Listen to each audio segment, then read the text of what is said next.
Pemirsa Kabupaten Tangerang bersiap menerapkan new normal di tengah pandemi COVID-19. Namun berbeda dengan pemerintah pusat, Kabupaten Tangerang justru akan memprioritaskan rumah ibadah untuk dibuka terlebih dahulu. Lantas bagaimana persiapan dan apa yang menjadi pertimbangan Kabupaten Tangerang tersebut?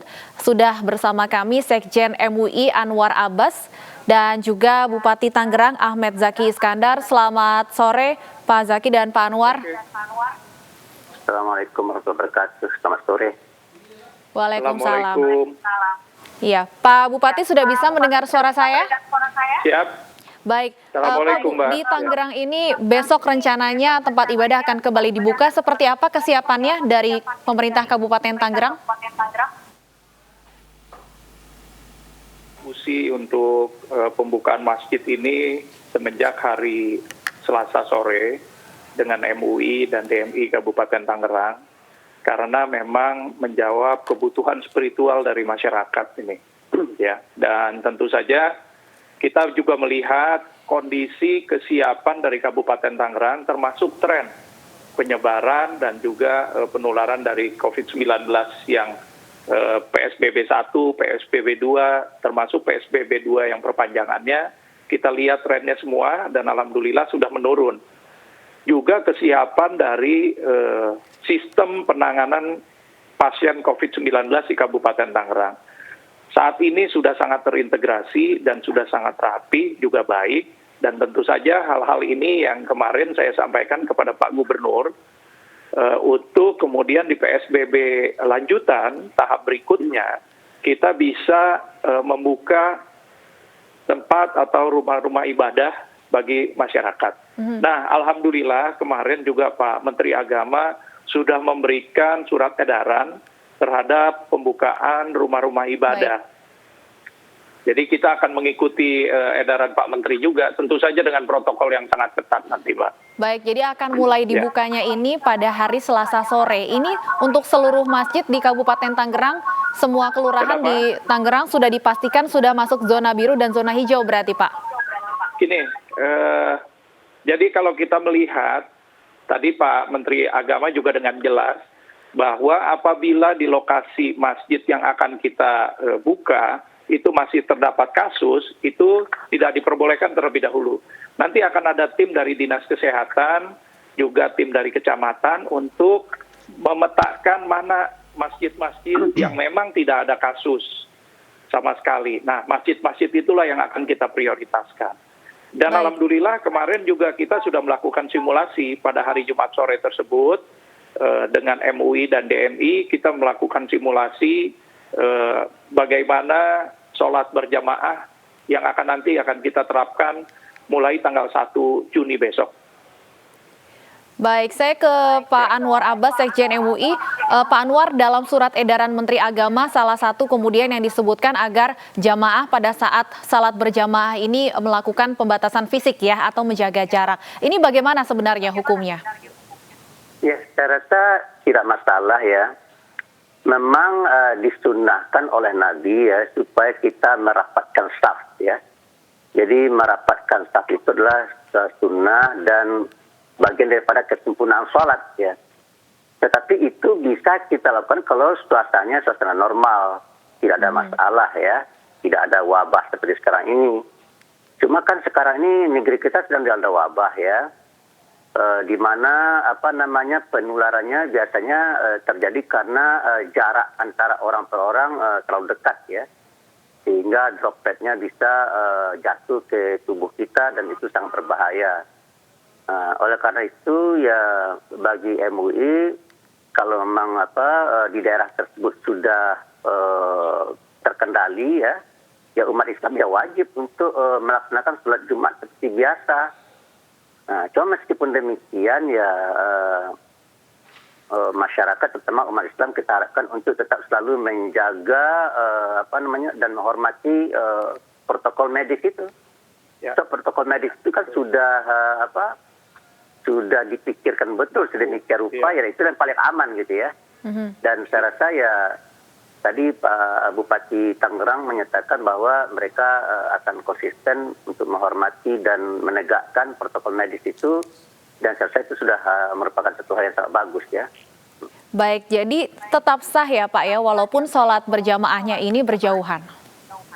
Sah ya, sah. Kecuali kalau seandainya tidak ada wabah seperti sekarang ini ya, berarti kesempurnaan sholatnya. Yang namanya sholatnya tetap sah ya, tapi tidak sempurna ya.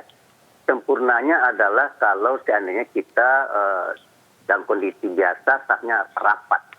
Tapi kalau sekarang ini kan kita tidak boleh rapat kan. Baik. Itu kalau kita merapat dengan teman-teman kita yang ada di kiri kanan kita, ya itu kemungkinan kita akan kena tertular virus kan sangat tinggi ya.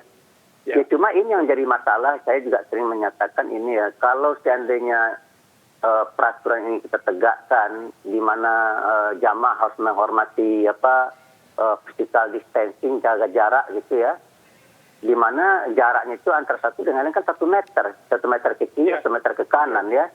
Jadi berarti space luas yang diperlukan bisa 2 atau 3 kali lipat dari yang ada.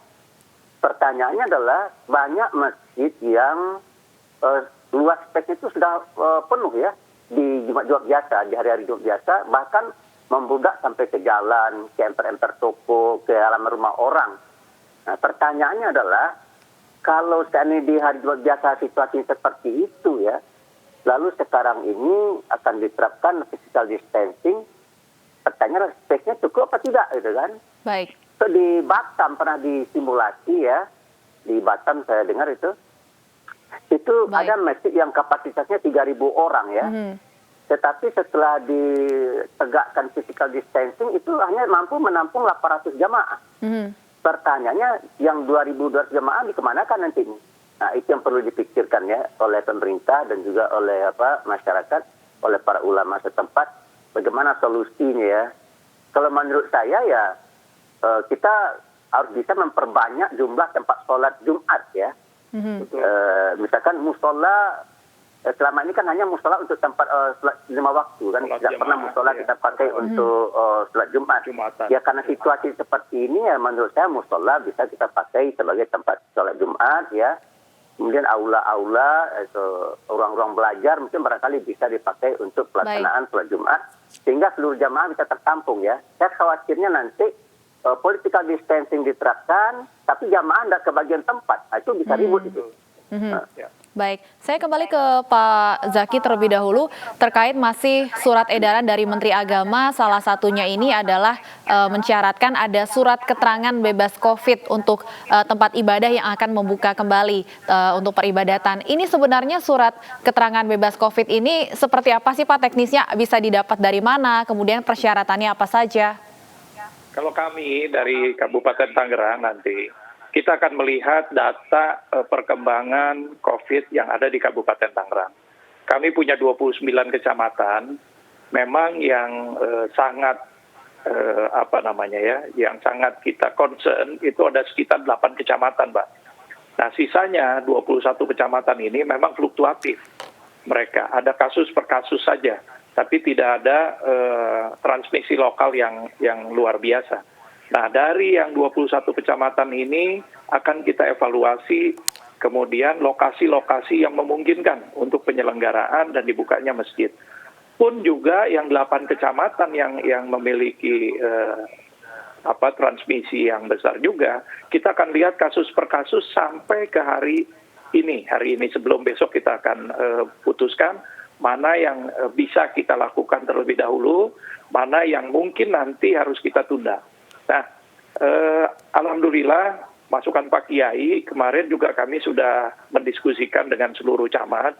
Jadi selain musola-musola ada beberapa ruang pertemuan. Kalau di kecamatan-kecamatan kami di sini ada ruang aula, kemudian ada gor mini, itu bisa nanti kita jadikan tempat alternatif untuk melaksanakan sholat Jumat. Pak Zaki, kalau sebelum untuk nanti sampai ke hari Jumat, ya. Ya, untuk surat keterangan bebas COVID-nya ini yang mengeluarkan dari tim gugus tugas daerah atau dari pemerintah daerah? Dari gugus tugas Kabupaten Tangerang. Baik, artinya yang diajukannya nanti ke tim gugus tugas ya Pak ya? Baik, persis, ya. Pak Zaki dan Pak Anwar boleh tahan dulu sebentar, kami ada informasi pemirsa Gereja Katedral Jakarta pastikan tidak gelar ibadah selama pandemi Corona. Hal ini tertuang dalam surat keputusan Gereja Katedral untuk perpanjangan masa darurat peribadatan. Kami baru saja mengeluarkan surat keputusan untuk perpanjangan masa darurat peribadatan. Kami juga sedang menyusun protokol peribadatan dalam masa new normal nanti. Apabila pemerintah sudah menetapkan kapan waktu persisnya rumah ibadat boleh kembali dibuka, kami sudah siap. Kami menyusun protokol peribadatan dan memastikan setiap paroki, setiap gereja siap untuk menjalankan peribadatan dengan aturan protokol yang ketat. Baik, kembali ke Pak Zaki. Pak Zaki, untuk Katedral Jakarta belum akan menggelar ibadah secara langsung karena kita tahu juga memang Jakarta ini masih menjadi zona merah ya. Kalau di Kabupaten Tangerang sendiri selain masjid untuk tempat ibadah lainnya seperti apa, Pak? Jadi hari Selasa nanti kemungkinan kita akan melaksanakan simulasi terlebih dahulu, Mbak, persiapan. Apakah itu nanti akan dipergunakan atau masih ditunda penggunaannya untuk gereja, hari Selasa itu tetap kita lakukan simulasinya terlebih dahulu. Jadi melakukan persiapan. Persis seperti kita melakukan simulasi di masjid kemarin pada hari Jumat. Nah, pada saat nanti dimulainya kapan, yang penting protokol, kemudian tata cara, tata laksana, penyelenggaraan ibadah itu, masing-masing panitia ataupun dewan masjidnya, dewan gerejanya, itu sudah mengetahui secara pasti. Apa aja yang harus dilakukan, apa aja yang harus dipersiapkan, dan kapan nanti mereka mau melaksanakannya, kita serahkan kepada mereka, dengan data yang sudah kita persiapkan terlebih dahulu. Baik, jadi untuk aturan dan protokolnya sama dengan di masjid ya, Pak? Ya, kurang lebih sama semuanya. Apalagi dari mulai masjid juga sama, kita dari mulai parkir, jamaah masuk, kemudian sampai jamaah keluar dan parkir keluar motor dan mobil juga akan kita atur. Baik, kembali ke Pak Zaki, ke Pak Anwar, maksud saya tadi sudah sempat disinggung sedikit terkait sholat Jumat. Biasanya memang jamaah ini membludak pada saat sholat Jumat. Solusinya bagaimana Pak Anwar? Tadi sempat disebutkan mungkin alternatifnya bisa dengan membuka musola, atau tadi Pak Zaki juga mengusulkan membuka tempat-tempat pertemuan begitu untuk bisa dilaksanakan sholat Jumat. Bagaimana dari MUI? Ya, saya rasa sudah benar sih yang dikatakan Pak Zaki ya. Jadi pemerintah dan masyarakat harus siap untuk mengantisipasi ya. Karena apa? Karena luas lahan dan tempat yang ada selama ini di kebanyakan masjid itu sudah penuh sekali dengan jarak yang sangat mepet gitu ya. Sudah penuh. Lalu sekarang kalau di physical distancing berarti semakin longgar kan. Nah pertanyaannya adalah kalau seandainya mereka tidak dicarikan alternatif tempat, lalu mereka datang terus ke masjid yang di mana mereka biasa sholat, ya menumpuk. Dan saya rasa tidak mustahil terjadi di situ hal-hal yang tidak kita inginkan. Di mana jamaah yang belum kebagian tempat memaksa diri masuk ke dalam. Sehingga akibatnya yang namanya physical distancing nggak bisa tegak itu. Dan itu bisa kacau itu nanti itu ya. Nah, oleh karena itu saya betul-betul meminta pemerintah dan masyarakat supaya bekerja sama mengatur dan menyiapkan ini semua sehingga para jamaah bisa melaksanakan sholat Jumatnya dengan baik, dengan tenang. Baik, terima kasih Pak Anwar dan juga Pak Zaki sudah bergabung bersama kami di Special Report. Terima kasih sekali lagi.